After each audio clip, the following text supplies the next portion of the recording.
Hey guys, hello and welcome to Spud Life with me, your host, Tatty Tim. Okay, so here's a little taster of what to expect in this week's episode.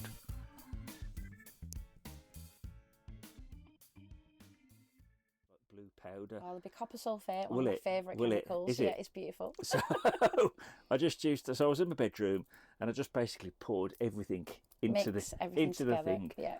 Lit the Bunsen burner, because, you know, when you're a 10-year-old back in the 70s, you're allowed to play with fire and matches in your bedroom. It was normal. No smoke alarms in the house. Just pissed about with fire in your room. And I just lit it and just waited. And then lo and behold, and I think I stuck a cork in it. That would be it.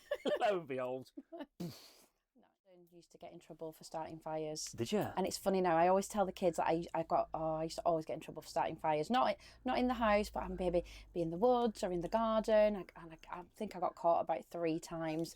And now I tell children, like, I've legitimately got a job where I can set fire to stuff and I get paid for it. But the beginning of your life sounded extremely similar to mine.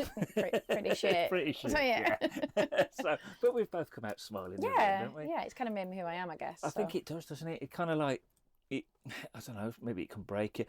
I know people that have been in similar situations and into the school. Oh, it's amazing. So so the science booth started off as a whim of an idea when my little girl was just born, because you've got all that free time when you've got a newborn, haven't you? And I think it was just, you know, you start, because it sounds awful, but I never really liked little children.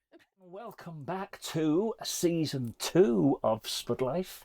Yep, I had a little bit of a break for the summer, and people that have seen the show before, you can see I've kind of streamlined it a little bit, because to be perfectly honest, when I was taking the caravan down to Cornwall and I had to take all this shit off the walls, I just couldn't be asked to put it back on. So, and most of you just listen on Spotify anyway, don't you? So, anyway, here we are, season 2. This guest here, sitting opposite me, I have been waiting for so long to have her on. She's thinking now, shit, am I going to live up to the hype of this? But she is going to be so much fun. I just know she is. It's Miss Carrie Booth, Ms. Whatever you want. Just Carrie Booth. Carrie Booth. It's all good. And she is an absolute science nut, known as the science lady, would you well, say? Kids call me the science lady in the street. The business is the science booth. Right. But yeah, the science lady. Crazy science lady. That's crazy science lady. So we're going to learn all about Carrie's life, how she got to where she is, what she's doing now, and everything in between. So stay tuned and let's get cracking. How you doing, Carrie? Well, I'm very well, thank you. Thank you for having me. Thank you so much for coming on. At last, it's been a long time coming, hasn't it? Definitely. But we're both so busy. I know, yeah. But yeah, finally. So I think where should we start? Should we start at the beginning? Yeah. So where did your love of science and that come from? Oh, do you know? I don't think I've ever been asked that. It was just something that I've always loved. I don't think it was primary school. I think it was probably when we got to secondary school and the fire was involved, the Bunsen burners, the proper science labs. And I just loved it. I loved the investigation. I loved the curiosity, asking questions, trying to find out why. And I think it's just the hands-on stuff as well. Like, I'm massive into books and reading, but there's nothing like getting your hands on something and figuring something out and making it explode. So did you find all 3 of the science subjects equally as interesting, or was you really driven with chemistry? It was always chemistry, I think. Yeah, I think if you'd have asked me at school, I would have said chemistry and physics. Yeah. Because I had a rubbish biology teacher. Well, not name her. But then I had to really teach myself biology to make sure I passed the exams in it. Yeah. And then the older I got, it was all the chemistry and biology. So I did biochemistry at uni eventually. Right. Yeah. And physics is, it's a lot of maths. It's a lot of abstract thinking. I was going to say, it's more a lot of sort of potentially this could happen if this happened, isn't and you it? Can't really grab onto it. Yeah. And well, I mean, you can with forces and things, but I think the chemistry, putting things together, seeing what happens, understanding those chemical reactions in our body, that's what really got me interested. Because that will have obviously tied in with biology eventually anyway, didn't it? Yeah. But I suppose in the early stages when you're in year, what year is it now? There's year 7 perhaps. Yeah. When we were at school, when I was at school, it was the 4th year. Yeah. So, you know, the first year in senior school. Yeah. But so I mean, I loved chemistry, and I had I don't know whether it's a guy thing or what, but I had a chemistry set when I was younger. Yeah. But back in now, so you're talking 70s now. Oh, you'll have had a proper chemistry set then. I was. had like a medium one, and Oh, no. nowadays they're not proper chemistry not sets chemistry. anymore. This was like, so you got a little instruction book, and there was the usual shit in there. There was like a little mini sort of Bunsen Spirit burner burner, type yeah. thing. And then all the test tubes Yeah. and corks and that. And then you get the iron filings and you're pissing about with a magnet. And oh, this is boring. And then you get all this like blue stuff. It was like blue powder. Oh, there'll be copper sulfate, one of my favourite chemicals. Is it? Yeah, it's beautiful. So I just so I was in my bedroom and I just basically poured everything into Mix the everything together. thing. Yeah. Lit the Bunsen burner because, you know, when you're a 10-year-old back in the 70s, you're allowed to play with fire and matches in your bedroom. It was normal. No smoke behaviour. alarms in the house. Just pissed about with fire in your room. And I just like lit it and just waited. And then lo and behold, and I think I stuck a cork in it. That would be it. Lo and behold, Nice. just splattered all over the bedroom. See, I often used to get in trouble for starting fires. Did you? And it's funny now. I always tell the kids that I used to always get in trouble for starting fires. Not in the house, but maybe be in the woods or in the garden. I think I got caught about 3 times.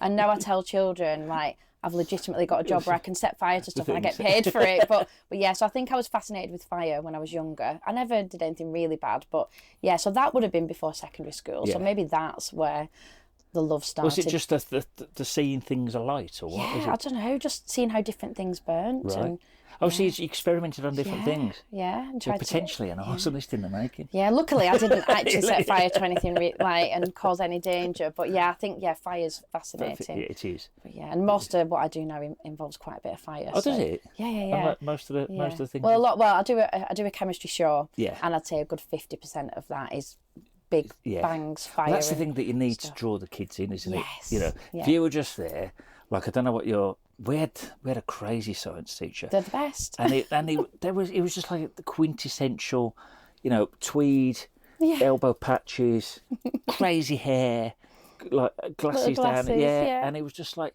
exactly what you'd expect. Proper mad scientist. Yeah, he was, and he'd come in his white lab coat and he'd be so enthusiastic and that, and we were just a bunch of like reprobates that he wouldn't have any hope of hell of controlling, and.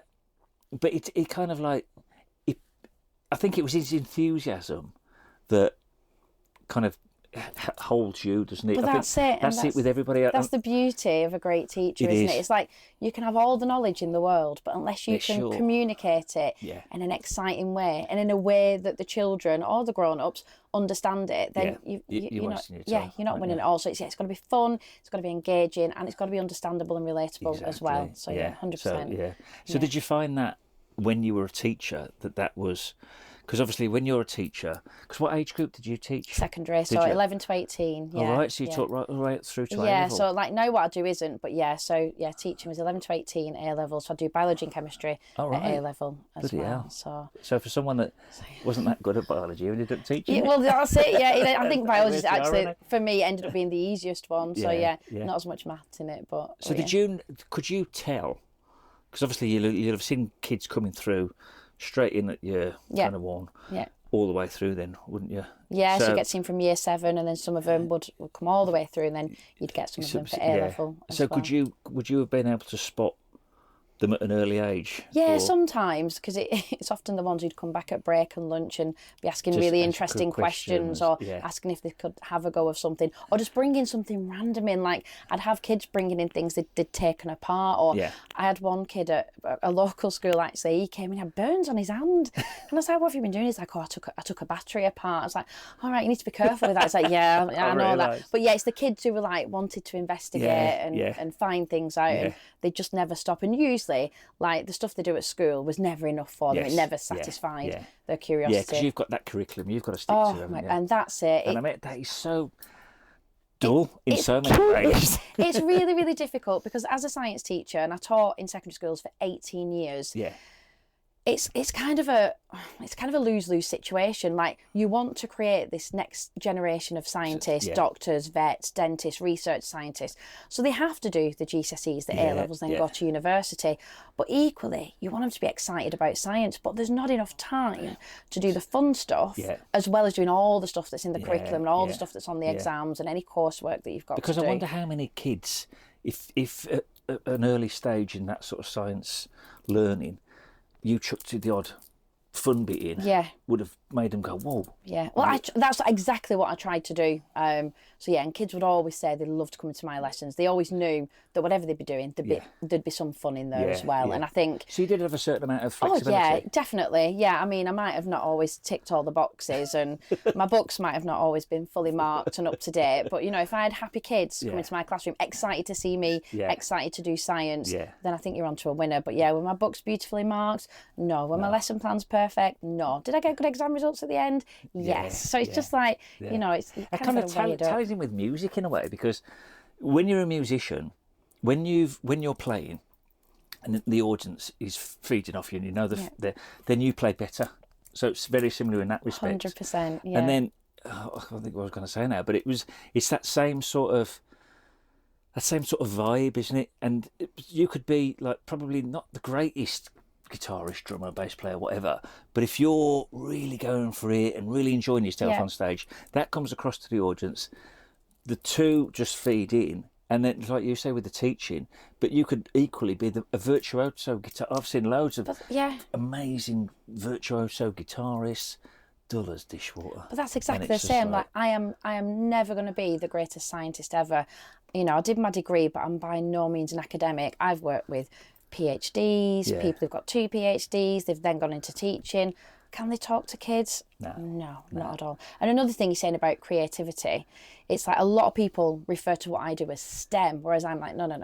It's STEAM, because the A is really important. So science, technology, engineering, art and math. And the A for me, the creativity, is really, really important. So a quarter of my degree at university was media studies and presenting and communicating. And I just think, the science is great, but unless you can communicate it in an exciting way to everybody, then you're losing, because people need to know about these different things. You know, it's on the news, it's in magazines, it's in schools, and it's like, you don't want boring people telling you what could essentially be boring stuff. It needs to be exciting. And I think, you know, doing drama, doing art, doing music, it can all feed into science, and the two shouldn't be exclusive at all. Like, bring it together. Absolutely. 100%. Because it does. You never know what interest that's going to pique in somebody, and they might go on then to discover something amazing for mankind, mightn't they? Exactly. You know, I know it's quite an extreme, but you don't know, do you? You don't know no which person you're going to come into contact with, who could be the next Nobel Prize winner. They could create a vaccine, they could discover a new element. It's like, you don't know who that person is, and you just want to keep them inspired and engaged for as long as possible until they go off on their independent way, doing their thing. And the kids will remember you. You know, hopefully they will, 100%. Because you'll have been Miss Booth then, or not? Or... Well, I was Miss McDonald for a little while, and then Mrs. Booth for a little while. But I still get children getting in touch with me, and it's just lovely. And you know, the amount of kids who are now teachers themselves, nurses, doctors, dentists, vets, and it's just lovely. And you just know that you've played a part in their journey. And when they get in touch and say, I wouldn't have done it unless it was for you, and I'm like, God, that's mental. That's mental, but it is, but lovely. It? Mental but lovely. So it's great. Because I remember teachers from school, you know, and that's like 40 odd years You're ago. always going to remember your favourite teacher, aren't you? I can't remember any of the dull ones. No. But like, you can vaguely remember the ones that shouted at you, or the boring ones, but you don't remember the names and the exciting things they did, how they made you feel. Like how someone makes you feel is so important. It is, isn't it? Because you'd be looking forward to going to their class. And you're already winning, aren't you, as a teacher? Because if you're there, it's like when you're, I don't know, when you go into further education, 9 times out of 10, it's a subject that you want to do, isn't it? Yeah, well, you've picked. Yeah. So those, how many of is it, 10, 11 subjects you've had to do through school, maybe 2 or 3 of them you actually enjoyed, the rest of them you just... Like, had to do them. But the ones that you enjoyed, generally you excelled in them because you already had the interest. But that's it, when children say to me, what should I do, pick for my GCSEs, or what should I pick for my A-levels, and they're like telling me what the mum and dad want them to do, or what they've been the careers advisors. And I was like, but what do you like doing? Because at the end of the day, you're going to be doing that for 40 hours a week. And if you go to uni, it's another 40. It's got to be something you love. Like, don't do something because they think you should be doing it. Do something because you bloody love it. Exactly. Otherwise, you're going to be bored out your mind. Yeah. And then you'll get to a stage in life, and you'll either have a complete meltdown or career change, and it might be too late to do what you really wanted to do. Yeah. So I think you should always follow your dreams. Yeah, definitely. Follow your passion. I mean, it's great if your passion is something that's going to directly lead to a job, but Yeah. I tell kids not to worry about it. Do what you love, because you don't want to be doing stuff that you hate. Yeah. Like I couldn't get up every day and do a job that I hated. It'd just kill me. So it's obviously a massive passion for you, and then we touched on that it was probably late juniors, early. Yeah, I think I suppose so. you don't really learn much chemistry and science You don't. at junior yeah, school, do yeah. you? Well, I mean, you probably meant to, but no, I don't massively remember. I don't I remember remember. playing with water and sand. I remember probably picking some daisies, but Yeah, but that's about. yeah, I there's don't nothing really remember science fun, at primary is there? school. Is there? No, there's no fire. So it wasn't. So you didn't out of school, kind of, apart from playing with fire, try and learn anything by yourself. No, I so mean, to I speak. did. I remember getting a chemistry set Yeah. and had a little dabble with it. But no, I don't think it was till secondary school. And then I started to get a little bit, I don't know if I was obsessed, but really interested in Yeah. it. Like, and I remember, I don't know, there'd be times I'd be walking around and I'd start looking at things and questioning why that's made out of that material, or I wonder what'd happen if we did this. So yeah, it was probably secondary school. And then that's when you start thinking about like GCSEs and what job you might want to do. And I was like, oh, I love science, and I loved English as well. And it was really funny because not many people at the time were joining those two things together. So when I was telling teachers what I wanted to do, they're like, oh, well, that doesn't really fit together. It's like, you either do science or you either do English or you go down the arts. I'm like, but I like them all. And it's like, it was trying to find a way to fit them all together. Yeah. It's funny because my daughter, she's one of these people, so she's really kind of, it sounds pompous, doesn't it, but she's really brainy. So she got an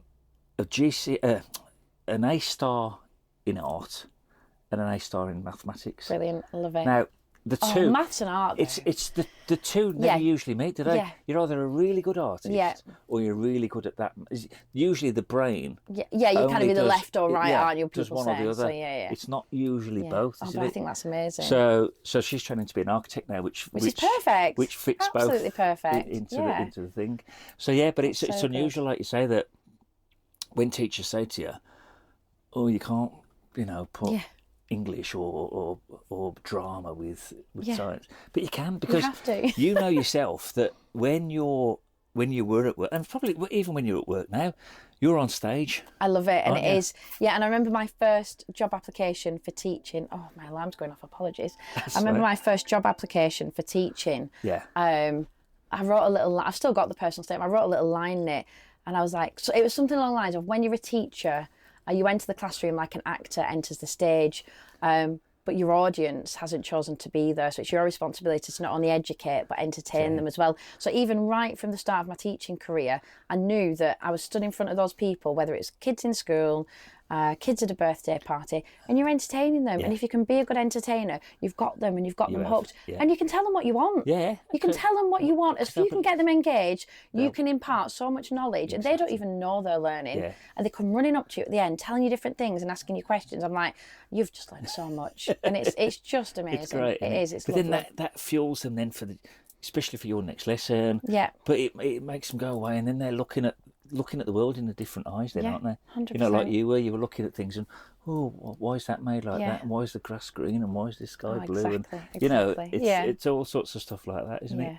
But we touched on it off camera earlier, but the beginning of your life sounded extremely similar to mine. Pretty shit. Pretty shit. So yeah.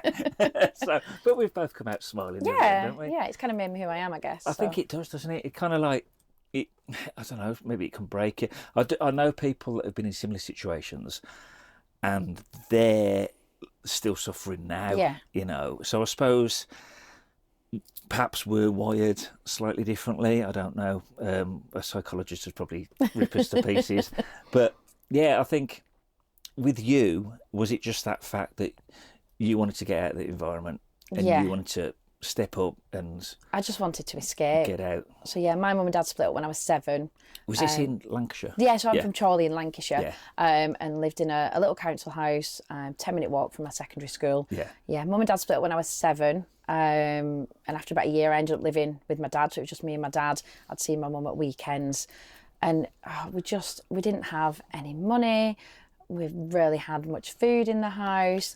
It's like the amount of times the gas and electric would go. I'd literally be sat wearing a coat, literally with a candle on, doing my homework, cold, and then like, you know, we'd be getting to the end of the week and we'd be like, what's for dinner? And I remember once it was just like the worst, like we had egg and chips like at least twice a week, and I loved egg and chips. It was like a proper good hot meal. But I remember one day there was literally nothing left. We had egg, we had like one potato left to have some chips, and then we had this kind of random Chinese mushrooms. It was all put on a plate, and I was like, this is just disgusting. And it's like, there's horrible trigger memories from when I was younger. Like, I remember there was one time when our carpet had fleas. And I remember walking through and there were fleas jumping up and I was like, oh my God, I just thought, this is not what I want for the future. And I was like, how can I get out of A, this house, B, this town, and C, this life?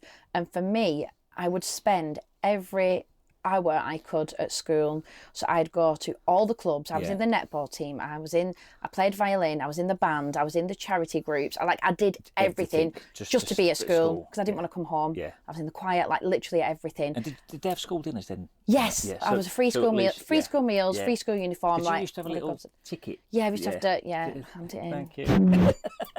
But yeah, everyone else was just lashing out money. But that's it. And if it wasn't, but my God, if it wasn't for that, like that was my decent meal every day.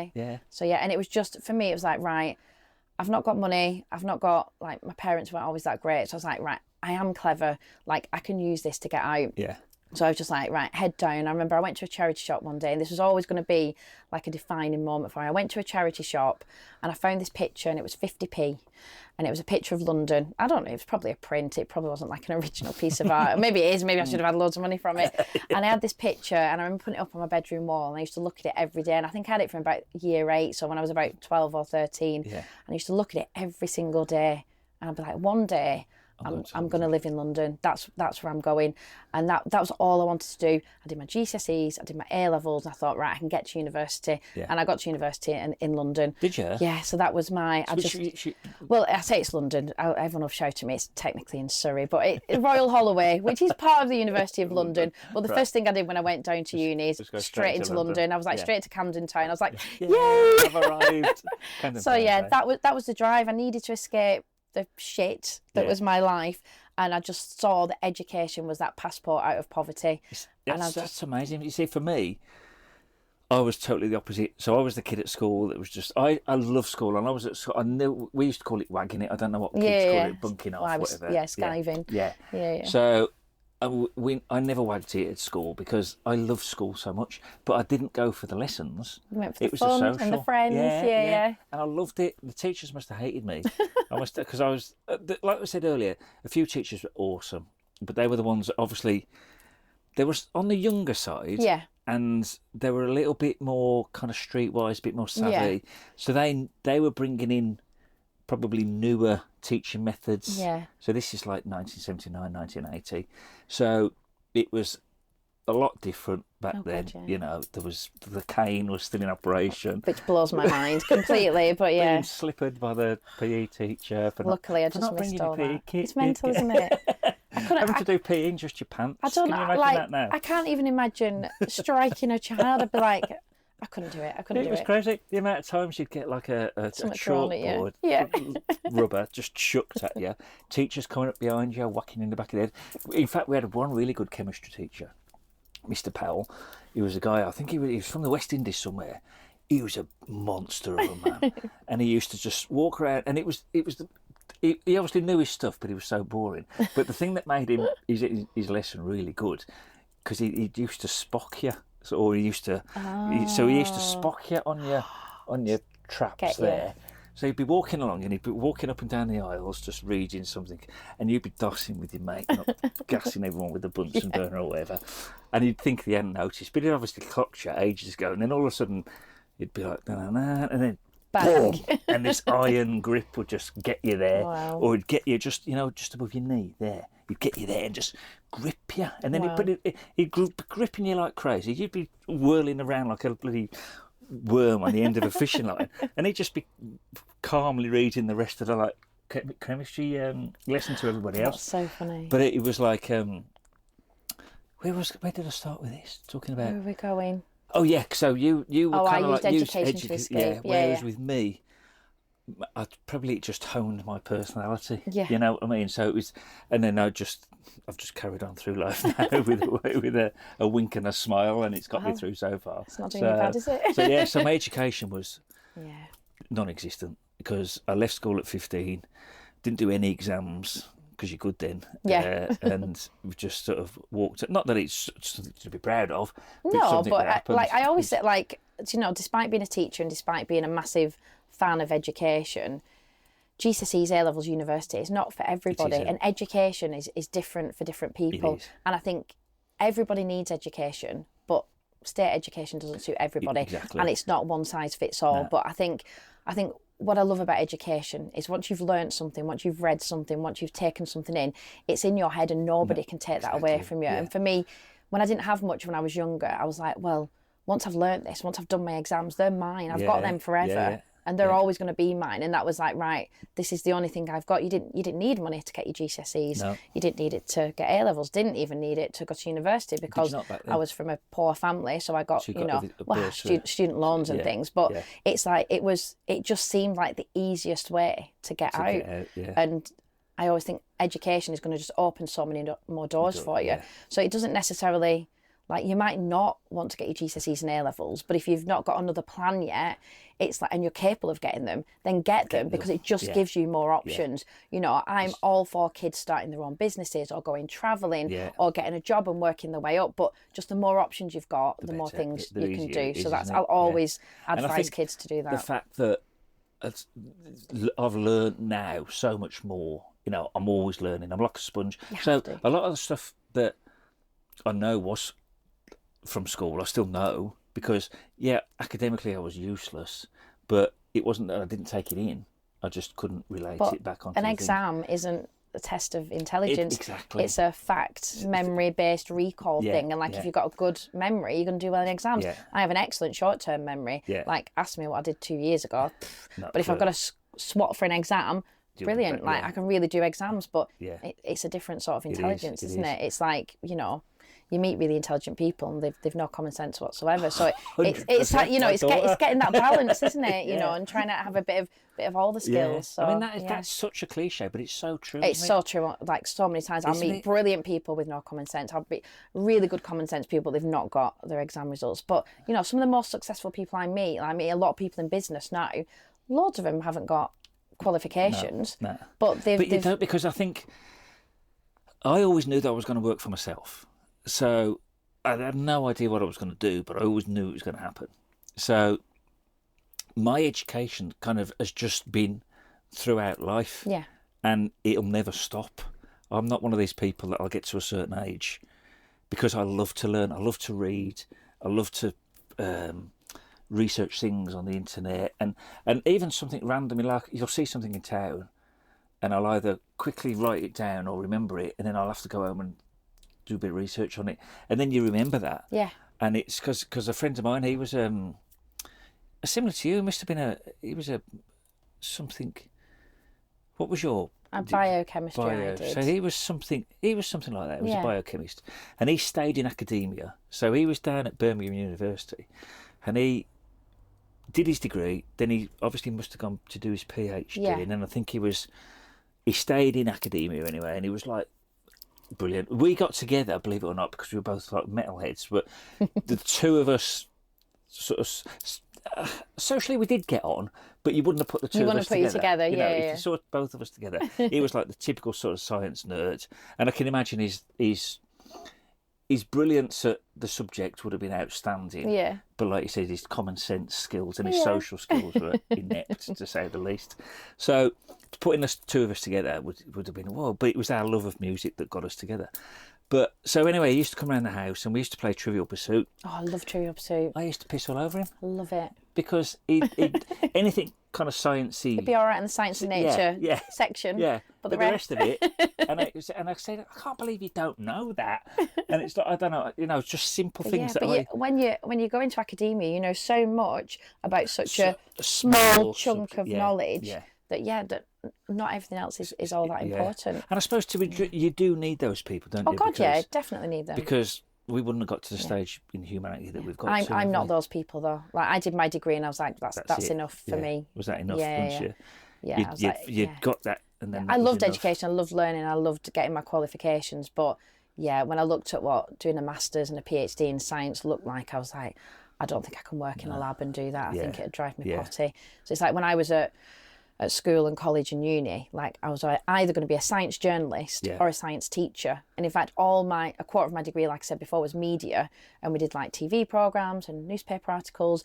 All my work experience was media. For that subject? No, no, it's like a module that you can pick. There was only 2 universities at the time in the whole of the country that did it. Yeah. So there was Stirling University up in Scotland that did something like environmental science and media or science communication.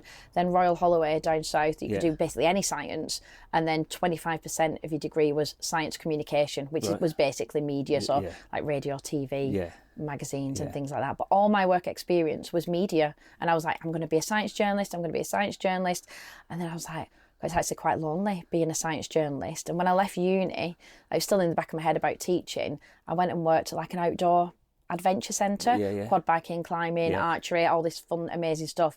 And I just had a ball working with kids. And I was like, man, adults are boring. I'm working with children because you can have a laugh with them. And that was it. That kind of cemented that I was going to go and be a teacher. So I had 2 years just playing about on the south coast, just doing all this adventurous stuff. And I did field studies as well. So I did outdoor science too. And then I went into teaching after that. So did you have to do like a foundation or another degree for teaching? Or not? Well, there's lots of different ways into teaching, and I didn't do. A lot of people do a BEd, so a 4-year degree, and then that's if they know they want to be a teacher from the word go. Or you could do a PGCE. But what I did, and I don't know how long the program lasted for, was something called a GTP, a graduate teacher program. Right. So I'd already got my degree, and then there was lots of schools that you could go and partner with, and you were basically in the classroom from day one, and then you'd go to university every so often. So I got my PGCE like through that, but it wasn't more. Yeah, it was a year. So you did a year training, but you were on a 30% timetable straight away, and then by the end of the course you're on a 70% timetable. So you were teaching from day one. It was great, and then you just did your induction year, which everyone still does now as well. So but it was great. It was teaching from day one. I didn't have to write all the boring essays. You just used to rock up. Do your bit and go. Yeah, you had I had a subject mentor and a professional mentor. But I was teaching year 7, like the first week I was in the school. How nerve-wracking was that, do you think? It was really nerve-wracking because I was like in my early 20s. I'm only little. And it was a school in Manchester, North Manchester High School for boys. Right. Oh and God. if you think Waterloo Road, but just all boys, it was absolutely like if I could survive that school, I could teach anywhere. It was chaos. That's awesome. Absolutely chaos. At that school, I'd had chairs thrown at me, kids climbing out the window, like kids setting fire to stuff. Like it was proper like rough school. Yeah. I love it. So I lasted 2 years there, and I was like, oh God. And it was in 11 to 16, and so my excuse for leaving was, well, I really want to teach A level, and if I don't teach if I don't do it at the start of my career, I'll never get into it. So I literally survived 2 years in North Manchester. And I was a Man United fan, and it was like about 5 minutes away from the City ground, so all the kids were City fans as well. So I just used to get abused on a daily basis for either football, being a short woman, or just being a chemistry teacher. Yeah, just being a teacher. So it was absolutely bonkers. Honestly, I've never known a school like it. I love it. So whenever I've been to interviews to other schools, like, oh, we're not sure about your behaviour management. I'm like, you have no idea why I've survived. Behaviour management is not a problem. So it was crazy. It was crazy. It was good though. So where did you go after that? So 2 years at Manchester, and then I went to a lovely 11 to 18 near Bolton, Turton, and then I met someone from Chorley. We're both from Chorley, and we started going up to the Lake District quite often, camping and walking. And we're like, oh, shall we just move up? Shall we just move up to Cumbria? So then I got a job at an outdoor centre up at Lancashire, the Field Studies Council. So I left teaching briefly, but it's still education. So I worked there for about a year and a half. So what's that? Because I park there quite a lot. Oh, we used to park there. And do the walk down the valley. It's lovely. Because you're 2/3. Well, you're about a third. Oh of the yeah, way you're a good Lancaster. 200-300 metres up the mountain. Yeah, it's brilliant. So, and obviously you walk through there because it's quite open plan, isn't it? Yeah. So, and there's places that people can rent out. So there's holiday cottages. To let and that. Yeah. But then there's obviously classrooms. Yeah. So, kids come and learn about nature? Yeah, well, it's the Field Studies Council, so they're a charity, an educational charity. And basically, if you think about school trips where you'd go and do your geography field work or your biology field work. So yeah, it was all geography and biology, outdoor stuff. So you might go and learn about glaciation, or you might go and study a river, or you might go up the mountain and take measurements of different plants and things. So it's all outdoor science, essentially. So it's like all the best bits of teaching in stunning scenery. And I absolutely loved it. So you was there as a teacher? Yeah. But their teachers would come along? Yeah, so we were classed as tutors, and school trips would come. They'd have the teachers supervising, but basically you taught lessons in the morning and the evening, and then you went out for the day and did all the practical work. So you were just essentially teaching them, and it was a bit of a jolly for the teachers because they could sit back. It was all the things that you can't really do in school because you can't go and measure a river in school or climb up a mountain or walk especially if you're in the middle of Manchester. Exactly. So you get schools from like cities or whatever, and then there'd be people coming doing the Duke of Edinburgh. We used to have something called I think it was called City Challenge, where we'd have inner city kids coming to the countryside. They've never even seen a cow before, and it was it was just so there's all different sort of trips to the centre. But it was really good. So you kept your teaching kind of qualification. Yeah, I did that for a year and a half. Yeah, and then it was like a dream job, but not the dream pay packet. I can imagine. So I suppose because it's a charity. It is. It's like, I mean, it's not bad money at all. But yeah, I went back into teaching. Yeah. So then I went to Cockermouth School, Appleby School, and then I settled at Trinity School for quite a while in Carlisle. And then that's when I started falling out of love with teaching, thinking, oh my God, can I really do this till I retire? Yeah. It's like teachers. You hear it all the time, and I think teachers don't get much support from the general public.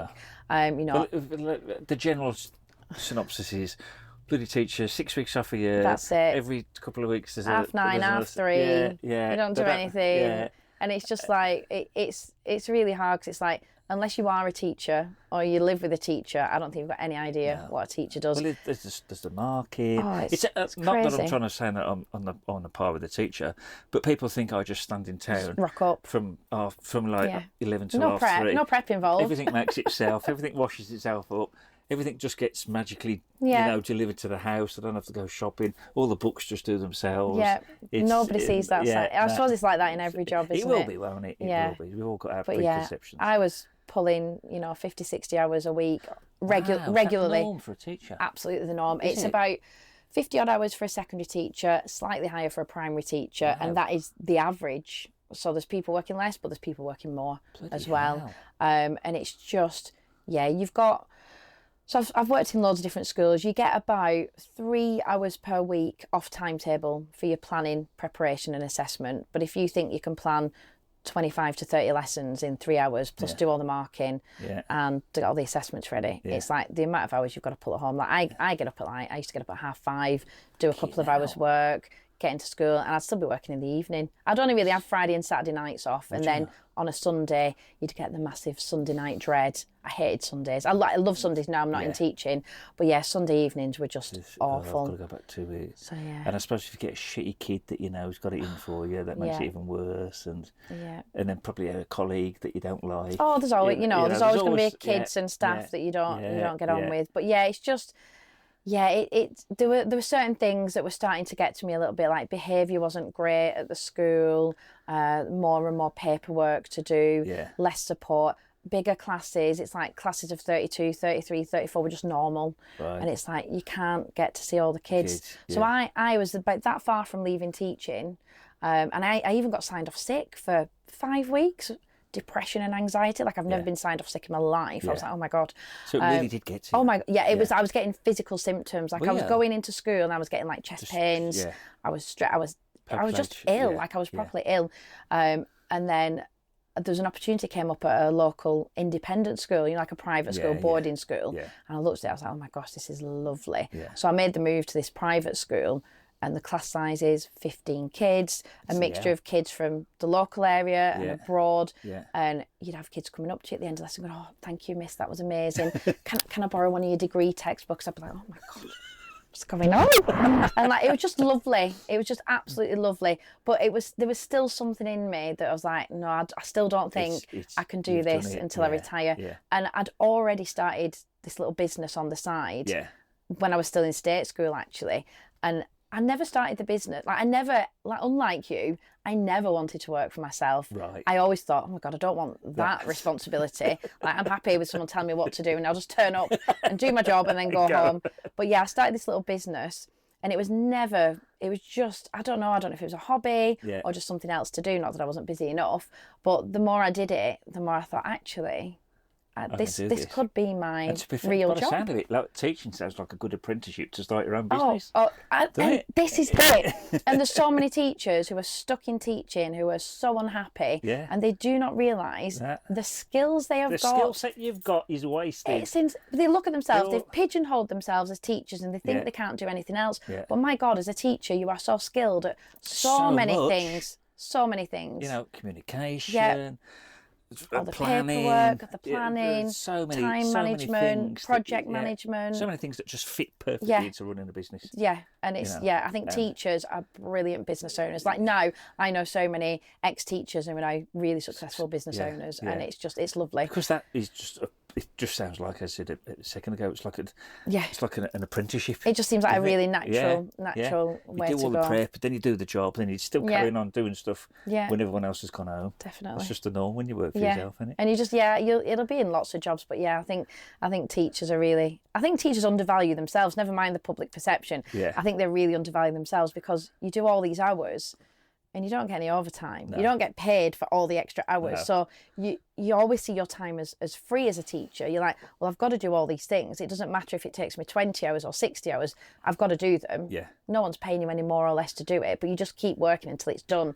And I think when you come out of teaching, it's really weird that people are prepared to pay for your time and they really value what you do, and it's just completely alien. Yeah. And it's lovely to be like, for people to say thank you and people to pay me, and I'm like, oh my God, what's going on? It is, it's bizarre. And it's like, I'm franchising my business now, and my first franchisee, you mentioned Cornwall, she's in Cornwall. Is she? Yeah, so my first, the science booth is opening in Cornwall next month, or this month in fact, and she got her first booking yesterday, and she's like, and they asked me how much it was going to be, and I told them, and I was like cringing, and they were like, yeah, that's fine. And she said she nearly fell off her chair. She had to like try and keep her face straight because she couldn't believe someone was going to pay her this amount of money for doing that amount of work.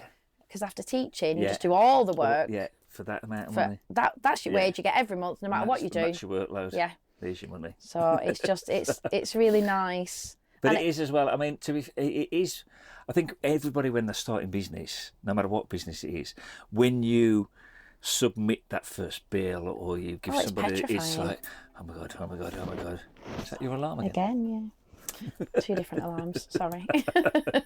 So, but it is, and I can imagine when you come from the environment you've come from. I mean, to me now, it's just. It is what it is. Yeah. But for someone new at it, especially if you've worked half your adult life, would you say? Yeah, 18 years. I did, and there's people who are doing more than that and still coming out of teaching. And then it's like oh my God, I've done this for 20 years nearly, and it's like now I've got to ask someone for money, it's weird because we're not. When you come out of teaching, I hear it a lot. Like people, they struggle to ask for money. They struggle to sell things. We're not natural salespeople because I think a lot of teachers are so giving and we do everything for the children. Yes, it seems weird to then sell our services because we just want to help people. And it's getting that balance right, because people will take and take and take. And it's like, you've got to understand how valuable your time is and what a wonderful job you're doing. Yeah. And, the activity you might be providing to that kid or the knowledge you might be imparting is so valuable. So like loads of teachers, they go on to become tutors. I've only been out of teaching a year. Have you? Yeah, and I didn't know. Like my business is 7.5 years old, but I only left teaching literally this time. Well, October half term last year, and it's like I didn't even know there was a whole sector that was called the children's activity providers, and that's what I am now. And there's so many teachers who would be amazing children's activity providers. Because there's a local lad called Study Doo. He's like a magician. Yeah, I love Study Doo. I love Study Doo. He was there a few weeks ago. Oh, was he? Yeah, I've not seen that one. I'll have to watch that one. So would Stu come under the same? Yep, he's a pigeonhole? children's Yeah. activity provider. Yeah, 100%. So yeah, and it's amazing. So you've got magicians, you've got people doing dance classes or messy play or art, STEAM stuff like what I'm doing. Yeah. I've got a friend who does Lego robotics. I've got people. There's so many different things you can do. Yeah. But yeah, the children's activity sector is just blown my mind, and it's nearly full of teachers, but full of the most wonderful people providing all these amazing things for children and a lot of people will like have a go at you going, well, you've abandoned teaching, you've abandoned the state education system. But I know going to primary schools, and rather than abandoning the education system, I feel like the children's activity sector are going in enriching the curriculum because the teachers haven't got time to do the fun science, to do the Lego robotics, to do the messy play. And it's like, I think the sector is really important to make sure that our children do get all the fun, creative stuff as well. Basically, you're enhancing it. Yeah, and I think that's really important. You know, and it is because even now I remember going back, blimey, so I must have been about 6 or 7. So, and I can still remember now vividly. And a guy used to come round with loads of animals, and he had like owls, birds of prey, big massive boa constrictors. It was, and you remember that. Well, we've got 50 years ago, and I'm still remembering it. Well, we've got Claire's Cool Creatures in Cumbria, and she does exactly that. And but they'll remember her. They'll remember you. Exactly. Yeah. You know, and it's those things. Even 50, 60 years later, the kids will still. And it's one of those things that might inspire the kid to then go and do that themselves. Exactly. You know, they might want to have a pet shop or, you know, become do falconry or something. It's like, how are you going to encounter falconry unless you've got these people coming around doing things like that? And not just that, they also then they might get into some sort of conservation of, you know, they might pique their interest to learn all about that particular bird or snake or whatever, or spider, and then they learn all about it because the internet, you can learn anything nowadays, which is amazing. So they learn all about it, and then they realise that particular animal is endangered. So then it just kind of goes from there, doesn't it? So you know, there's because you never know what's going to spark their imagination, and unless they have these opportunities, they're never going to know. And it's like, what a shame that they might not know that they could have been a great scientist or a great programmer or engineer just because that opportunity didn't come to them at school. And I think that's why the children's activity sector is really, really important, because it's all these extracurricular things that you can get into schools and do. So you're now getting, because as well as doing sort of private parties, you've now got into the school. Oh, it's amazing. So so the science booth started off as a whim of an idea when my little girl was just born, because you've got all that free time when you've got a newborn, haven't you? And I think it was just you know, you start, because it sounds awful, but I never really liked little children. Well, you don't, it's funny, I work with them now. I was always about the older children, but then when you've got your own little child, it's like, oh, there's this whole world that you don't know about. And I think in Cumbria in particular, it's not that we're isolated, but I don't think there's as much in Cumbria as there is in other places, like 100%. Lancashire, like London. And it's like, 100%. There's not as many opportunities. And I think when I was looking at activities for my little girl, you know, we used to go to music makers, and I love music and drama, so that was really important. But there was nothing science. And then children's parties, you know, not knocking Studio but you know, there's magicians, there's princesses, there's superheroes, there's football parties. What the hell do the nerdy kids do? And I was like, there's nothing for the nerds.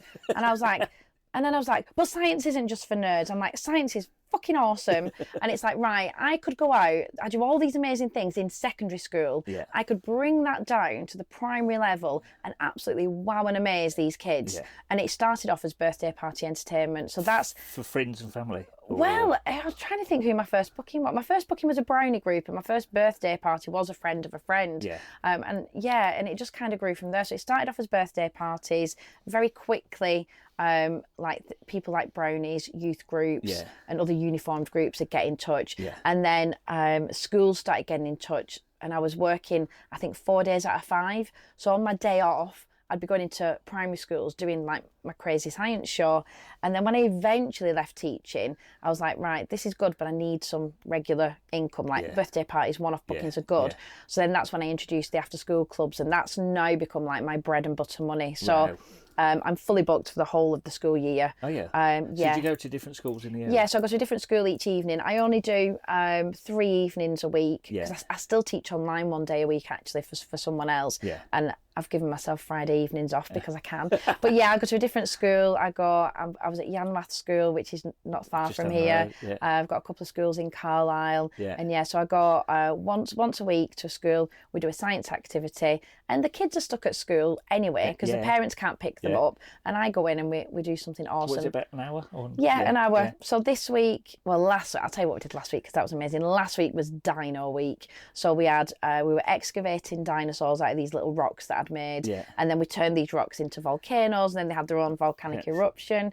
This week we've been concentrating on levers and making seesaws and catapults. Excellent. And one school had a very special request. I don't normally do this one anymore, but they'd begged me for it. So my school on Tuesday, they wanted to make edible poo. So we did digestion and edible poo. And they all went home with a little bowl of poo, much to the disgust of the parents when they picked them up. But it's just great. We get to do hands-on, that's what kids fun love, science. don't they? Yeah, there's no textbooks, there's no worksheets.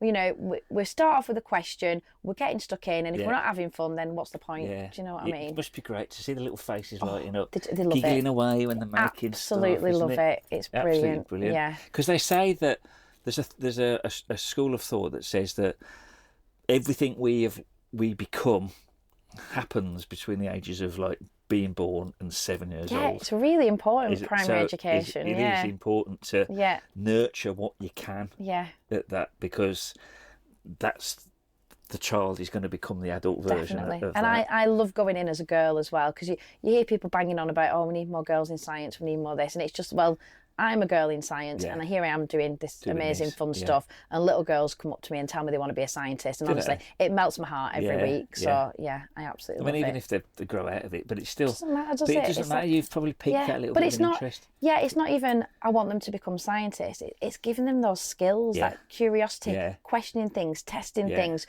finding things out. Does it work? No, how can we make it better? And it's that process that they might not become a scientist, but those skills are invaluable, and you'll use them exactly. You'll use those skills forever in life. So and the confidence as well to go out and do these things. Well, that's why I think drama and music's really important as well. Like, my little girl goes to drama, and I don't think I'd be as confident getting up on stage doing things if it wasn't for the drama lessons I did. So I'm a real massive believer in drama. Was that when you were at uni, or when you were at school? A bit of both. When I was at school, I used to get involved in all the school productions, because obviously I'd do anything to stay in school. But I used to go. I used to go to like a group drama lesson on a Saturday. I think it was like a £5, and I'd be there for like half a day on Saturday. And I used to love drama. I mean, I've never done it, but I can imagine it would give you so much confidence, because I've been up on stage, but because I play the drums, so I'm behind a drum kit, so it's not as bad. I think if I could have my time again, I'd probably be a lead singer or a guitarist. You become. I was really, even though I was like Jack the Lad and the class clown and everything, I was so shy as well, especially if a girl even looked at me, I'd be like, bright red, look at the floor, anywhere. But so when I used to play the drums, especially when I used to audition for bands, I was so kind of nervous and shy and self-conscious. And even though I knew I could do it, but it was just that... Getting it up in front of people doing it. So I think if you'd have gone to something like a drama club or a drama... I think it's one of the best skills you can have. Because they make you basically look like an idiot in front of somebody. But then that's that learning, because they get you doing all silly things, walking around like a chicken and stuff, don't they? And, shaking your arms. But that's it, and I do it all the time. I'm like, if I make myself look like a dick in front of the kids, if the kids are laughing at me, if I do something stupid, that's great, because they're laughing at me, they're joining in. And I just think if you can get up in front of people and do anything what a skill to have that confidence to get up there and have the balls to do it. And I just think, and this is why I harp on about drama and music and the arts, because without that, you're not going to have those people who are going to get up on stage and inspire you. And I think that, and they are an inspiration. Whether it's music, whether it's science, whether it's Shakespeare, but you need those people who are willing to get up there and do it. And it's really, really important. 100%. 100%. And there's so many people that, I don't know, maybe if they taught drama a little bit more at school, because I don't think we had. I can't really remember. I think we had it for about an hour, and it was our English teacher who clearly didn't want to be doing it. Yeah. But I think you need. I think you need it younger than that, because like you say, 0 to 7. Yeah. Once you get, like, my little girl's about to turn 9, and you're already seeing those sort of insecurities coming and worrying about what people are thinking. Yeah. And I think you need to hit it really early on. Do. Because you'll see yourself, kids, when they're at that pre-7 age, they don't give a shit. No. They don't care what they say. No. They don't care what they're wearing. No. Oh, and they'll tell you exactly how it is. They'll tell you if you look awful or fat or old. They'll be the first to tell you. Yeah. And to a degree, that's how it. That's how it should be. And this is why kids make the best scientists.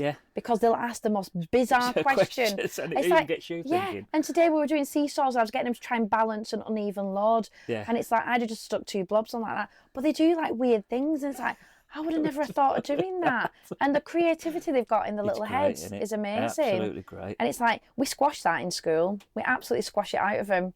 Because they've got to do, they've got to do the phonics, they've got to do the maths, they've got to do the SATs before they leave, and it's like head down. It's like we really beat it out of them. Forget creativity. And creativity's been going down and down in the secondary curriculum as well. It's like, I know so many music, drama, and art teachers who are trying to fight to get more hours, and there's not enough teachers, and it's like we can't just say that English. Well, it's English, maths, and IT at the moment. Even science has taken a bit of a hit, and it's like, yes, they're important, but they're not everything. They're not. And I think those 3 subjects, they'll just get overtaken by AI soon anyway. Well, So we need the creatives to give the human race something to do. Yeah, we need that love, we need that passion, we need the players, we need the films, we need the music. It's like, stop squashing it out of our kids. Don't turn them into little exam factories. Because, like, yes, they need qualifications, but gosh, that's not the be all and end all. It isn't at all. It isn't, is it? No, it isn't. So you've bought some stuff with you? I have. I've gone small scale because I didn't want to set fire to your caravan. What have you bought? So anyone who's not watching on YouTube, you very well should be by now. You're not going to know what we're doing. So the science booth, we have a signature show called the Crazy Kitchen Chemistry Show, and it's basically an hour-long show, and it's demonstrations, whiz pop bang, basically with stuff you can probably find in your kitchen. I try not to tell the children too much because I don't want them going home setting fire to the houses. But so I've brought one non-fiery one and one fiery-ish one, because it would have been nice to explode a hydrogen balloon or set fire to my hands, but we might also set fire to the caravan as well. Exactly. So I will start off. I've not brought. I'm going to have to. This one's going to make a mess. I should have brought a little plastic bowl with me because it'll get ruined. I'll do it on here. Are we allowed to move Mr. Potato Head? I don't want to. I don't want to damage him. So the good thing in my show is what I think is we get the kids thinking, we get the kids talking. I ask them loads of questions all the time, and like the first question I ask them is I'll pass around these cups and I'll ask them what they're made out of, and straight away you'll find out how much YouTube they've been watching, because if they tell you it's styrofoam, they've been watching lots of Americans, and some kids will tell you it's polystyrene. So and I'm like, okay, so it's a type of plastic, and we talk about what plastics are in a really exciting way. It sounds like it's not exciting, but it is. I suppose you can still get them. Really hard to get polystyrene. Isn't it? This one might have to get phased out eventually. It's really hard. I've got a shitload of old polystyrene food boxes. Oh my god, I'll take them off your hands. Do you want them? Yeah, because they're just in the garage. Yeah, it's so because you're not allowed to use them now, really, are you? So it's like it's really hard to get hold of. And I mean, if it's already in existence, I may as well use it in the shop. Exactly. So then we talk a little bit about chemicals. I asked them, do any of them like wearing nail varnish? And lots of them will put their hands up, and I'm like, well, when I have a shower or wash up, why does my nail varnish not come off? And they're like, oh. I was like, well, it doesn't come off with the water. Why not? They're like, oh, it's stuck on. I'm like, yeah, but you can get it off, can't you? And like, yeah, you need that special stuff. I was like, what special stuff do you need? And like, oh, the nail polish remover. I was like, well, it does exactly what it says on the tin. So I'm like, well, I've got some nail varnish remover. It's acetone. So I tell them all about it. And I say, well, this dissolves your nail varnish, whereas water doesn't dissolve nail varnish. So this is why the nail varnish will come off. And then I demonstrate that not only does it dissolve nail varnish, it dissolves lots of other things as well. And I'll try not to make a massive mess. I'll do it on a really small scale. So then I'm usually stood at the front. I've also got a dodgy pipette as well. And so we'll have a little go at that, and then we just show them. It happens fairly quickly. I might have to put a little bit more on. It's like with various glues on polystyrene as well, isn't it? So you can see it very quickly will start to destroy. And they're like, oh my God. And what I normally do is I have a plastic bowl that's got loads of dead polystyrene cups in. So then what I normally do as well is then pour acetone into that, and it falls out the bottom really quickly, and it just turns into all this gooey stuff, and the kids, it like blows their minds. They absolutely love it. And it's just like, even some of the grown-ups are like amazed at how quickly it happens. And if you've got like, I don't know, if it's a Halloween show, I'll sometimes have like a polystyrene head painted up green with a witch's hat on, and we'll melt the witch's head, which for most kids is fine, but it does make the little ones cry sometimes. So you've got to like judge the audience with that one. So right, I'll put this back because this is flammable. So so you're not on the FBI's most wanted list for not yet buying acetone. No, it's like I do buy a lot of chemicals that you could do a lot of bad stuff with, but I've got to be. I know when we had be a bit careful. When I used to be in the fire service, I'm hoping to get the guy on as a guest, because he was the counter-terrorist. Oh wow. One of the top counter-terrorist officers for Cumbria, and he came to the fire station and told us all about explosives, like AEDs. Oh yeah. But sort of not what you'd know from like Afghanistan or a place like that, but how people were making sort of improvised explosives at home. Scary, isn't it? Scary. And they used to, Frank Birds apparently used to get hit quite a lot by the animal activists, by the animal rights activists. Oh right, okay. So should I say? Oh, I won't. I'll tell you off camera. Tell me off camera. Yeah. But it was quite a simple, effective kind of might be minutiae. So right, I'll try and keep this one quite little. So like I said, about 50% of my show probably involves fire, and we start off with magic fire. So we talk all about bonfire night. I always say it's my favourite night of the year because you've literally got chemical reactions happening in the sky, and they're just absolutely beautiful. So I just pull out a load of different chemicals. I think I'll keep it small. We should be all right, and I'll bring out. What, are we going to blow up the caravan of love? We won't blow up the caravan. If I set fire to all of this, we will do. So, and I always see this thing. I always tell the kids all the naughty things I used to do at school as well. So I've got some magnesium ribbon. Yeah. Which, if you... Is that the nice stuff? Yeah, this is really bright. I will only burn a little bit because it's a little bit smoky, this one. So I'll only do a little bit of this. But this was the chemical or the metal I used to try and pinch off my teacher's desk all the time because it was, the most fun stuff. This is why I loved my chemistry teacher, because he used to let us do this. So I'll just light the little Bunsen burner. It's not a massively fiery one. Oh, but Tommy here back help me. No, I've not got my goggles or anything. There we go. Flying up. If you're watching this now on YouTube, you can see. I'll try not to set fire to the plants. So we talk about all the different colours in fireworks and why they happen and stuff. So I remember those little things from school. So magnesium obviously burns with a lovely bright white light, and we'll put a little bit more oxygen into the Bunsen burner, so we'll get a slightly hotter flame, and then we set fire to our magnesium. Wow.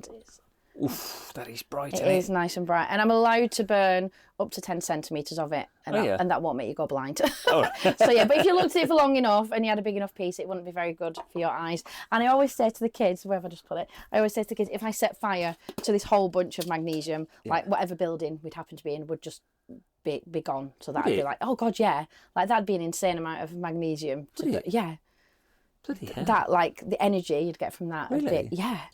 Be insane. Some of the chemicals that I've got. So this is that's why they'll use those in them flashbangs and things. I imagine so, because it's so bright and so full of energy. I've got loads of bits and bobs in here, but I'll just do this one because I think this one's the prettiest. I've nearly run out actually, because we had a fire the other night, and we have rainbow fire at my house. So right. I'll just relight that, and then we'll do this one. So I've got a few different chemicals, and we do. We talk about all the different colours that you might see on fireworks and things like that. Yeah. And for this one, I always ask them, have we got any Harry Potter fans? As we ever talk about the different things in Harry Potter. And one of the chemicals that you'd get in Harry Potter is called flue powder. I don't know if you've read it or watched it. So if you throw flue powder into the fire, you can travel from one place to another. Right. And in the film, flue powder is a really beautiful colour. And I think if I was making flue powder, I would make it out of copper chloride, because you get the most beautiful. Wow. You've got a bit of red in there as well, but because there's some old chemicals on there as well. But you get that's a beautiful flame, isn't it? And in the dark, we always get them to turn the lights off in school. And so we all do all different flame tests. We've got red flames, lilac flames, and then we get these lovely turquoise flames as well from the copper chloride. That's so it's really beautiful. And it's like, if if you're talking about Harry Potter, you're talking about fireworks. You've got 'em You've got straight away. colourful flames. Yeah. You've got whiz pop bang. We've Yeah. got explosions as well. And it's like, it's impossible for the kids to go away from that assembly or show enthralled. to be Yeah, like, yeah. oh my God, this woman came into school today and she made green fire and she set fire to her hands. And it's like, honestly, I've got the best job in the world. Yeah, Like, totally. And you're getting paid for it. and I'm getting paid for it. And it's just so exciting and so fun. Isn't And it? I love it. You love it. I love it. I love it. And the fact now that you've like a year in. A year. On a franchising. It's crazy. So I left, it was literally last October half term. And I was like, well, if it all goes tits up, I can go out. I can do supply. Yeah. I didn't want to do supply, but I was like, I can do supply. I'm a teacher. I'll always be a teacher. I've always got that. But no, I just got busier and busier. I'd been thinking about trying to grow my business because for me, I want to reach as many different children as I can, especially children who were like me when I was younger, who, you know, education could be an escape route for them. And I thought, there's only one of me. And whilst I can reach hundreds or even thousands of kids every year, I can't reach enough. Yeah. And I thought, right, I'm going to franchise the business. So this year I've been working really hard. I've done a course, I've taken exams. And yeah, my first franchisee, she's starting this month in Cornwall. I've got another lady, fingers crossed, lined up in Newbury. And How did your marketing go for that? honestly, I've just been really lucky that Facebook works really well for me. Is that all you've done, I've never paid for advertising yet. No. I'm really good on social media. Yeah. I think Your social medias are good. yeah, I think I'm consistent and I get the message out. I mean, God, I could be doing more, but yeah, at the moment, I'm not trying to grow it too quickly. Yeah, yeah. You know, eventually I might pay for adverts or whatever, but you know, the plan is, it's a big plan. I don't know if I said this out loud to anyone before. So I've got my first franchisee now. I'd love in 5 years' time for there to be 100 science booths around the country. And there's no reason why there shouldn't be. Yeah, so that's the plan. I just want to Easily. reach as many kids as possible. Yeah, yeah. So yeah, that's the ultimate aim. And it will happen, 100%. So, yeah, it's hard work, but it's really nice working hard for yourself and seeing the results. Because when did the franchise sort of idea happen, do you think? I'd thought about it about a year and a half ago, but didn't really have the time to do it because I was still teaching. Yeah, yeah. So then when I left teaching, I was like, right, there's several things I could do at this point. And then I thought, right, let's go for it with the franchising because I just felt like that was the best way to grow. It's not like, I don't think it's the best way to earn money. No. I don't think it's a massive money maker, but I think it's the best way to grow what I'm doing. Yeah, you know, there's different ways to grow a brand and different ways to grow a business, but like my personal mission is to reach as many kids as possible, and I think that's a really good way to do it. Does it cost you a fair bit with trademarks and all that? Yeah, so the trademark didn't cost a lot. Did it not? The trademark wasn't expensive, but the course that I did cost me about $2,500. Oof. It's the thing that's cost a lot of money is all the legal side of it. The legal side so of like things, the franchise agreement that obviously the franchisees will sign, that's cost thousands. But then I've got it done once, I'll be able to use it again and again and again. Yeah. But yeah, and it's specific to you, isn't it? Yeah, it's specific, and it makes sure that, and it's hard with franchising because the legal side of it protects the brand a lot. Yeah. And I don't think the franchisees, it looks like they're not getting a good deal, but they are because they're getting given this business in a box sort of thing, and they're getting looked after, they're getting trained. But you know, if everything went wrong, the brand's got to be protected. It's not even about me anymore. It's about making sure that the brand is good. Because when there's other franchisees, you know, if I do get 100 franchisees, if one person messes up, that could ruin the business for everybody. So yes, it's all about protecting the brand and making sure that that's good. So so got all the legal stuff in place. We're training, you know, she gets trained up, she gets all her equipment, and she's got her first show and workshop booked for Halloween. So that's going to be her first. Yeah. Brilliant. It's really exciting. I can't believe, like, almost a year to the day, I left teaching and there's going to be someone else doing the science booth in another part of the country, and it's like, blows your mind. Absolutely crazy. But brilliant crazy, like amazing crazy. That's awesome. So yeah. Fantastic. It's so cool. That's brilliant. Well, I'll tell you what, I've had ace time today. I know I would. Thank you. It's been absolutely fantastic. Yours has been lovely. Thank you so much for coming on. Thank you for having me. Is there anything else you wanted to get across to anybody, or? I guess just as well as the science booth, I'm really keen on helping other STEAM educators start and scale their own businesses. So I've got a little community called the STEAM Educators Staff Room. To touch on that. On Facebook, and I think that's for anybody. That's your conference thing that you do, Yeah, isn't it? so every year in Manchester we host a conference where STEAM educators come together, and it's people who do what I do, it's people who do tutoring in science and maths, like I mentioned before, people who do Lego. We had someone who does drone football, that was all the technology side of things. So I think it's just about bringing together STEAM educators and sharing ideas, collaborating, networking, helping each other out. And honestly, I've found it to be such a friendly, supportive community. And I think what I learned really quickly in business that I wasn't aware of at first is that it should always be collaboration before competition. Like when 100%. I came into business, I was like, oh, I'm competing with these guys and they're better than me. And it was all about the competition. But as soon as you embrace collaboration, like, it's amazing how helpful other businesses are. Like, I'll give him a shout out now, Professor Pumpernickel. I'm a huge fan of his, and he's based in Cumbria. And I was like, well, he's doing science shows and I'm doing science shows, but you know what, we're completely different. We do different things. And now, instead of thinking he's my competition, if he can't do something, he chucks business my way and vice versa. And he's introduced me to new people, and it's just brilliant. And I think if you can support other people who are on the same mission as you and like inspiring kids into STEAM, it's like, why would you want to compete with them? We're all doing the same thing. There's enough children in the country to serve us all. Like, we're not fighting over a limited resource of like 10 children. There's loads of them, and then every year there's more of them. So it's like there's enough business for everybody. That is a misconception in business that so much. You start a business and you're in competition with the rest of the world, and it doesn't work. And it's such a horrible way to do business as well. It doesn't work. You know, in so many ways, I'm the world's worst businessman because I'm not competitive, and I'll always go out my way to help somebody. Yeah, and I think you have to. And people remember that. They do. And people will come back to you, and other businesses will recommend you. And that's what you want. You want people not just talking good of you because that's what you want, but talking good of you because they genuinely genuinely think it. And I just think, you know, if you can be anything, just be kind, just be nice, help people out. You'll get paid back tenfold in the future at some point. So, and for me, that's what it's all about. And I think making those connections is vital, and bringing all these STEAM educators together just means we do what we do and we do it better. We reach more kids. Yeah, definitely. Because you've got that network now. Isn't it? Nationally. And I might there'll be some franchisees in there that'll come out, you know, they might want to start their own business, but they've not got the confidence to do it or the knowledge to do it. And it's like, I've been doing it for 7.5 years. I've made all the mistakes. I know, you know, your insurance, your DBS, where'd you get the chemicals from?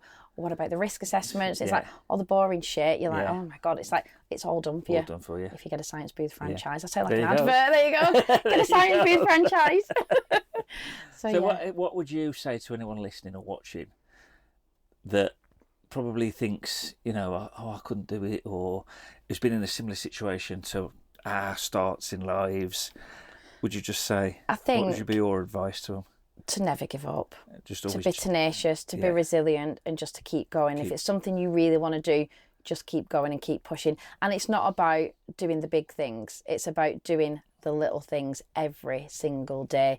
It's about, you know, it's about getting out of bed, posting those leaflets through the door, or doing that social media post when you look like shit, or making that phone call. And it's the little actions that you do every single day that are going to build up to something massive. You know, people come up to me and go, oh my God, you know, you only left teaching a year ago, you're an overnight success. I'm like, well, firstly, I've been learning science all my life. Secondly, I taught for 18 years.